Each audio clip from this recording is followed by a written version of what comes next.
Well, NASA Solar System Ambassador Sarah Treadwell, also known as Space Case Sarah, joins us live along with Tariq Malik, Editor-in-Chief of Space.com. Great to have you both with us. Sarah, let's start with you. The Starliner capsule obviously returned safely to Earth, and I think in the words of NASA control, it was a beautiful sight.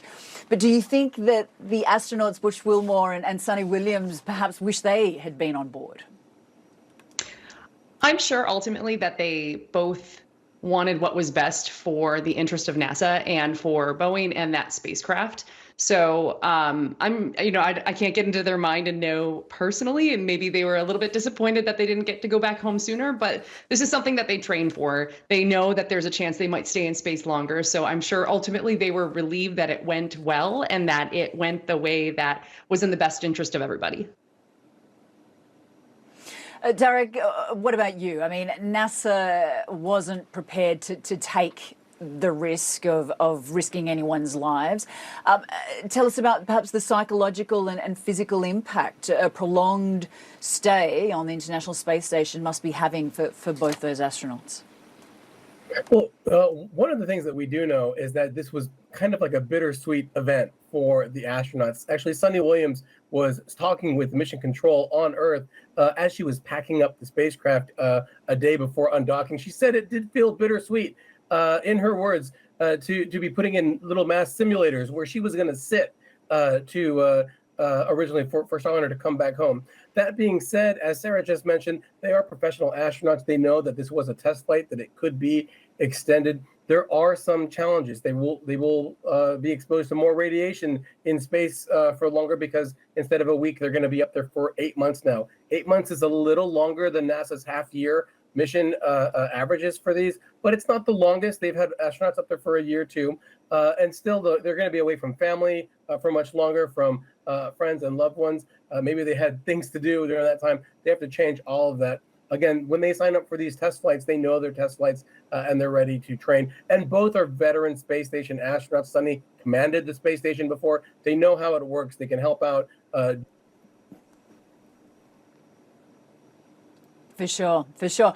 Sarah, what about the resources on board the International Space Station? You know, they were supposed to be there for a week. It's now turned into months. Is there enough on board to cater for all the astronauts there? Oh, yes, absolutely. They have not only the supplies on board for, if there is an extension of a mission, but there is also the ability to bring more supplies up with other capsules. And I would think that probably one of the things that they might be a little bit remiss about is waiting for maybe some of those things that they didn't bring with them that they wanted for such a long duration, but they definitely have everything they need. Sarah, while Boeing no doubt is incredibly relieved that the Starliner capsule got back in one piece, and by all accounts, NASA is saying this was very successful, there have been problems with the thruster, problems with helium leaks. How has this impacted Boeing's reputation? And I guess, where does the company go from here? Yeah, I guess that's a big question on everybody's mind, right? How has the company been perceived lately? I can only speak for myself and what I have observed. I know that there's a lot of scrutiny on Boeing and what it's been doing, but I also have seen people who I know that are engineers and they're working within the Boeing company, and they're so incredibly proud of what they're doing. As for the future, it seems that NASA is very committed to continuing on with their contract and continuing to get this capsule ready for a word you're going to hear a lot: redundancy. We don't want to have just one capsule go up to space. We want to have multiple choices. That way, when we do have an issue like what happened here, we have backup choices. And talk to us about the rivalry, I guess, between Boeing and SpaceX. I mean, it's Crew 9 Dragon will be retrieving Wilmore and Williams in February. What lessons have been learned, and how does this proceed forward? And that's, I think, one of the interesting things that have been changing in the climate of space not space travel, but space companies, this competition, which drives innovation. And so that has been shown, and we're seeing that this is definitely maybe a setback for Boeing and a win for SpaceX. I think most people in the space industry, though, we want to see both sides, if you will, do the best that they can do for the benefit of all of us.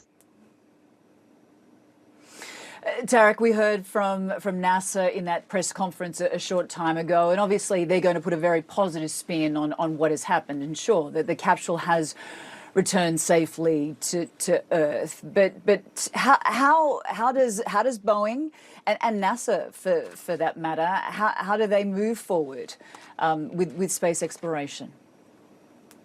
Well, right now, the big issue or the challenge ahead is to find out exactly everything they can about the spacecraft. While the mission has landed, that's not the end of it for NASA and Boeing. Boeing is on the hook for 6 more of these flights with astronauts, the first of which was slated to fly in February of 25. They've pushed that back to no earlier than August, so a year from now, in order to study this spacecraft, all the data that they've received during this test flight, and really figure out what the issue was with the thrusters, why they had higher temperatures, which they even saw during landing, they didn't affect the landing at all, but they still saw things that they really weren't expecting to see. They're going to run all of those questions down in an investigation over the next series of months, make any kinds of changes they need to the next Starliner spacecraft being built right now to fly, and then learn from that one as well. Whether or not Boeing decides to pursue a longer contract after this initial one, I think it will decide on how they feel this one worked out for them. It's still a bit early to say, and it's still a bit early on NASA's side too. That we heard from Steve Stitch, the commercial program manager, about what the Starliner 1 mission, that next mission in line, will look like. So they're gonna try to dot all their I's and cross all their T's to understand these issues and make any changes, as we've seen them do on the last few test flights. Yeah, Tarek, when could you imagine another Boeing Starliner returning to space, returning to the International Space Station? I think the August 2025 target is, it does feel safe. Both NASA and Boeing agreed to postpone that flight until then to give them the time that they need. It sounds as if they may be able to make some of the changes in the thrusters in a way that it's not so invasive. As you might recall, this mission, in fact, was delayed almost a year because they had to remove a lot of stuff from the inside. They had flammable tape, they had parachute issues.